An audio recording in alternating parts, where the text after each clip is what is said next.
പിതാവിൻ്റെയും പുത്രൻ്റെയും പരിശുദ്ധാത്മാവിൻ്റെയും നാമത്തിൽ ആമേൻ. എൻ്റെ പ്രിയപ്പെട്ടവർ, ഇന്ന് ജൂലൈ 2-ാം തീയതി വ്യാഴാഴ്ച. അമ്മേ പരിശുദ്ധ അമ്മേ, അമ്മേ പരിശുദ്ധമേ, ദൈവമാതാവേ, കൃപാസനത്തിലൂടെ ഞങ്ങൾക്കും ഞങ്ങളുടെ ദേശത്തിനും അമ്മ മധ്യസ്ഥം തേടിത്തന്ന എല്ലാ അനുഗ്രഹങ്ങൾക്കും കൃപകൾക്കും ഞങ്ങളിപ്പോൾ ഹൃദയം നിറഞ്ഞ നന്ദി പറയുന്നു. അമ്മേ പരിശുദ്ധമേ, ദൈവമാതാവേ, 2004 ഡിസംബർ 7-ാം തീയതി ഉച്ചകഴിഞ്ഞ് 2:30 കൃപാസനത്തിൽ സംഭവിച്ച അമ്മയുടെ പ്രത്യക്ഷപ്പെടലിനെ കുറിച്ച് തിരുസഭയ്ക്ക് സമർപ്പിച്ചിരിക്കുന്ന പഠനരേഖകളുടെ മേൽ സഭാത്മകമായ പഠനം ആരംഭിക്കുവാൻ ഞങ്ങൾ പ്രാർത്ഥിക്കുന്നു. അമ്മേ പരിശുദ്ധമേ, ഭൂസ്വർലോകങ്ങളുടെ രാജ്ഞിയായ അങ്ങേയ്ക്ക് ഭൗമ സംരക്ഷണത്തിനായി പ്രപഞ്ചപ്രകൃതിയെ തന്നെ തിരുസഭ പ്രതിഷ്ഠിക്കുവാൻ ഈ പ്രത്യക്ഷീകരണം വഴി ഇടയാക്കണമേ. പരിശുദ്ധമേ, ജപമാല മാതാവേ, സകല കൃപാസനം പ്രാർത്ഥനയോടും ചേർത്ത് ഞങ്ങളിപ്പോൾ പ്രാർത്ഥിക്കുന്ന ഈ കുടുംബത്തിന്റെ പ്രത്യേക നിയോഗം മക്കളെ.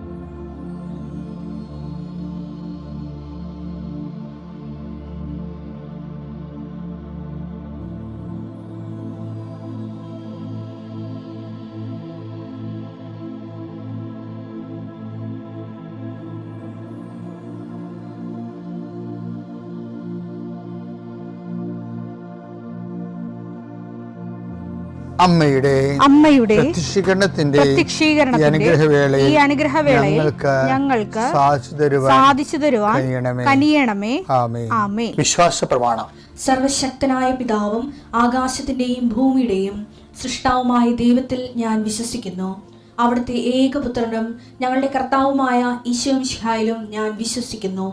ഈ പുത്രൻ പരിശുദ്ധാത്മാവിനാൽ ഗർഭസ്ഥനായി കന്യകാമറിയത്തിൽ നിന്ന് പിറന്ന് പൊന്തിയോസ് പീലാത്തോസിന്റെ കാലത്ത് പീഡകൾ സഹിച്ച് കുരിശിൽ തറയ്ക്കപ്പെട്ട് മരിച്ച് അടക്കപ്പെട്ട് പാതാളങ്ങളിൽ ഇറങ്ങി മരിച്ചവരുടെ ഇടയിൽ നിന്ന് 3-ാം നാൾ ഉയർത്ത് സ്വർഗത്തിലേക്ക് എഴുന്നള്ളി സർവശക്തിയുള്ള പിതാവായ ദൈവത്തിന്റെ വലതുഭാഗത്തിരിക്കുന്നു.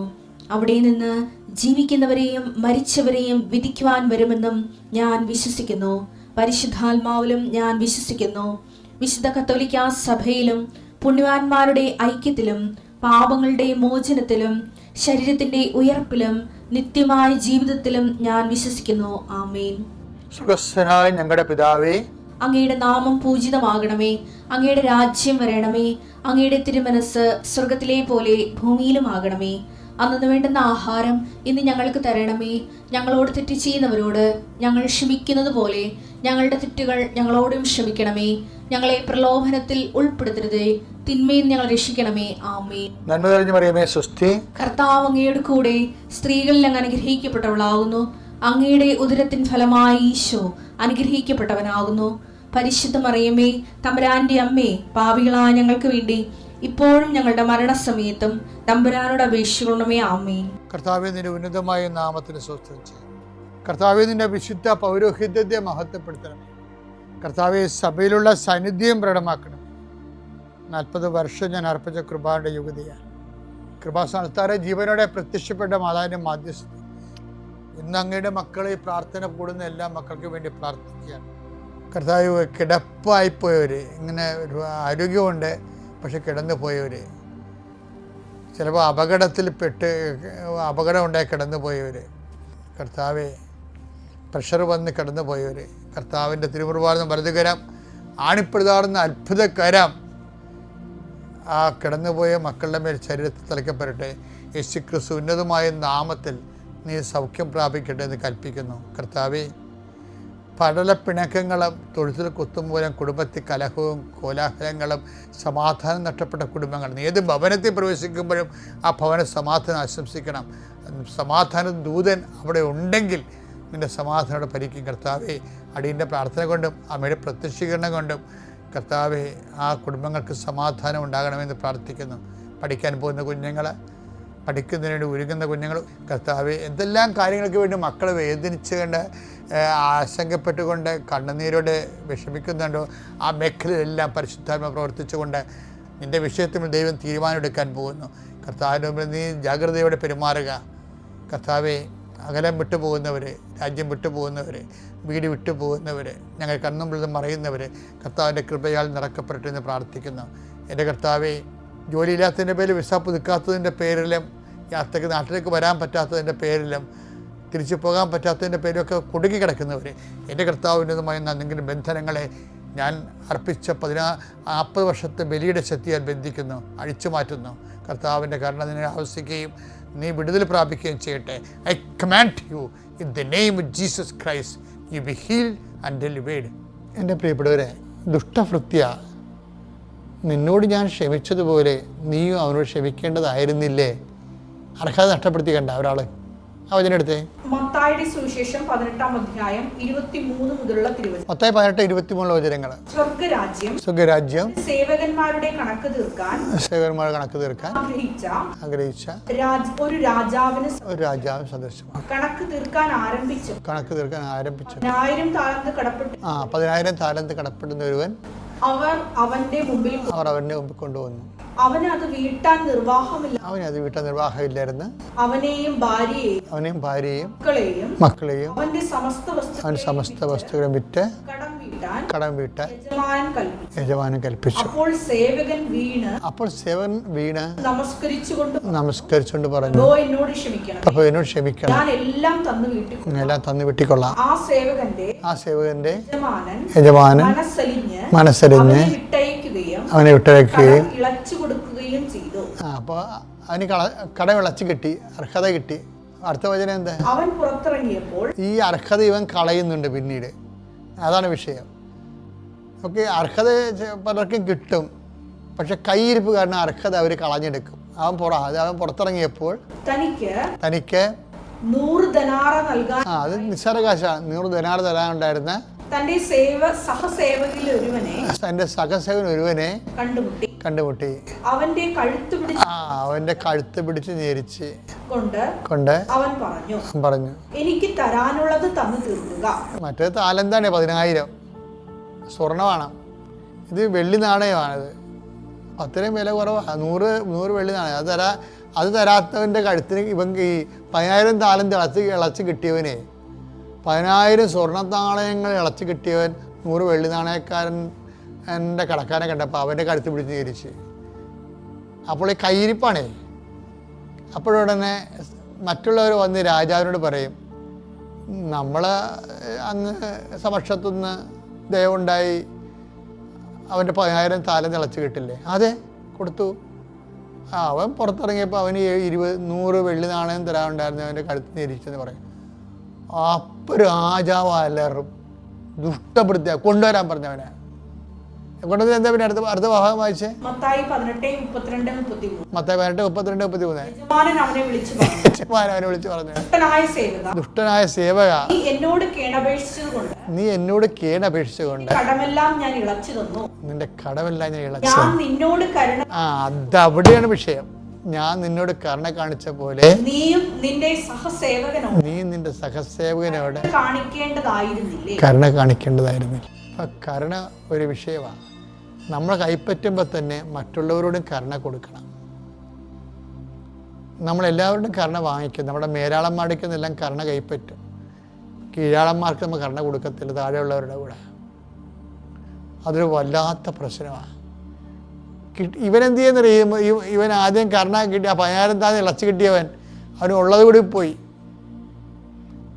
അർഹത കിട്ടിയവൻ അർഹത നഷ്ടപ്പെടുത്താൻ. നിങ്ങൾക്ക് പണ്ട് ഇതിനേക്കാൾ അർഹത ഉണ്ടായിരുന്ന ആൾക്കാരാണെന്ന് ഓർക്കണം.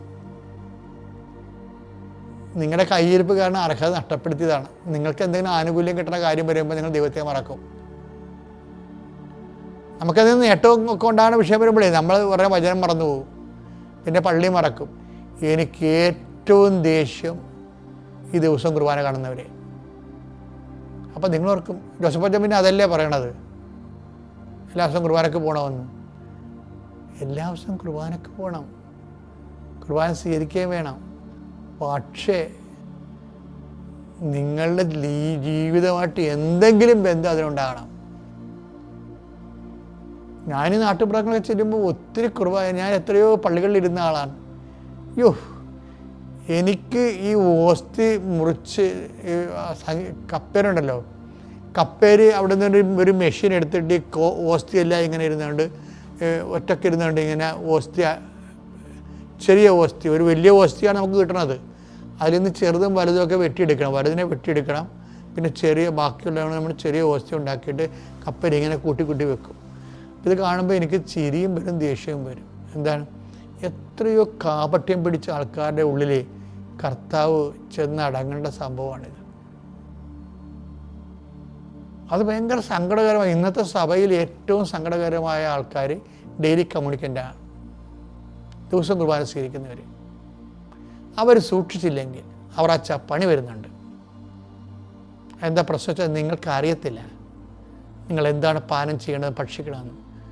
ബൈബിൾ പറയണത് ശിക്ഷാവിധി എന്നാണ് പറയണത്. അതിനടുത്തെ 1 കൊരിന്തോസ് 11:29. 1 കൊരിന്തോസ് 11:29. എന്തുകൊണ്ടെന്നാൽ